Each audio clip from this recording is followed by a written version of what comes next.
तो इस प्रकार जब शुकदेव गोस्वामी आए, तत्र अभवत भगवान व्यासपुत्रो।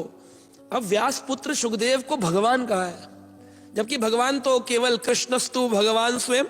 ग्रंथ राज श्रीमद् भागवत का परिभाषिक सूत्र है ना, जैसे समरी ऑफ द कंप्लीट ग्रंथ होता है, वैसे भगवत गीता का परिभाषिक सूत्र यानी एक सूत्र जो परिभाषा करे पूर्ण ग्रंथ की, वो है सर्वधर्मान परित्याजम मामेकम शरणं व्रज अहम त्वं सर्व पापेभ्यो मोक्षयिष्यामि मा शुच।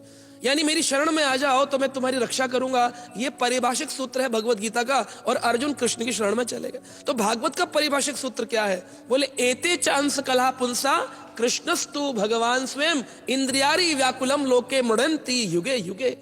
इंद्र के दुश्मनों, जो इंद्र के आरी हैं, वो जब असुर कोई भी कार्य करते हैं, मणयंती मुझे आना पड़ता है युगे युगे, हर युग में, कभी अंश रूप में, कभी कला रूप में, और कभी कभी पूर्ण रूप में। और जब कला अंश पूर्ण आता हूं, लेकिन इनमें से कृष्णस्तु भगवान स्वयं, मैं ही कृष्ण भगवान। तो ये परिभाषिक सूत्र होते हैं।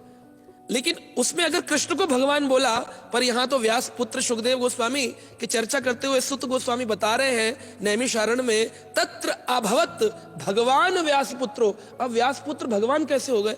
ये तो भक्त है ना।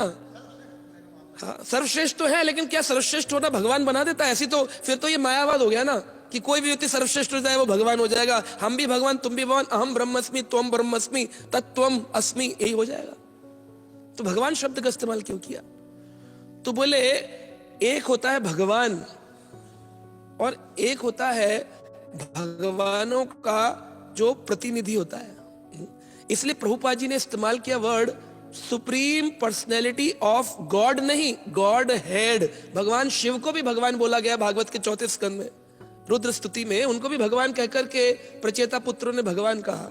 तो भगवान कई सारे हैं, तो भक्त भी भगवान की कैटेगरी में आ सकता है, लेकिन गॉड हेड नहीं हो सकता। गॉड हेड तो भगवान कृष्ण ही रहने वाले। जैसे जिसके पास भाग्य अधिक हो कहते भाग्यवान, धन अधिक हो धनवान, बल अधिक हो बलवान। तो जिसके अंदर भगवान के गुण अधिक हो उसको भी कभी कभी भगवान कहा जाता है, जिसके अंदर भगवान के गुण। जैसे एक लोहे की रॉड है, उसकी एक प्राकृतिक गुण है शीतलता, ठंडा।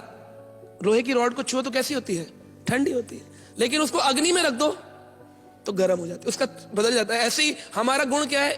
पुरुष, इंसान, स्त्री, ये भौतिक शरीर में हम भौतिक हैं, लेकिन जैसे हम भगवान के संपर्क में आते हैं, कृष्ण प्रचार, कृष्ण सेवा में आते हैं, तो भगवान के जो गुण हैं उस भक्त के अंदर भी आ जाते हैं, और इसीलिए उसको भी कभी कभी भगवान कहा जाता है। भगवान व्यासपुत्रो। अब भगवान व्यासपुत्र जब आए,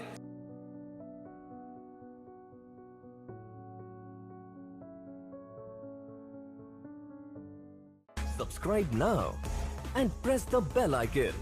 Never miss an update.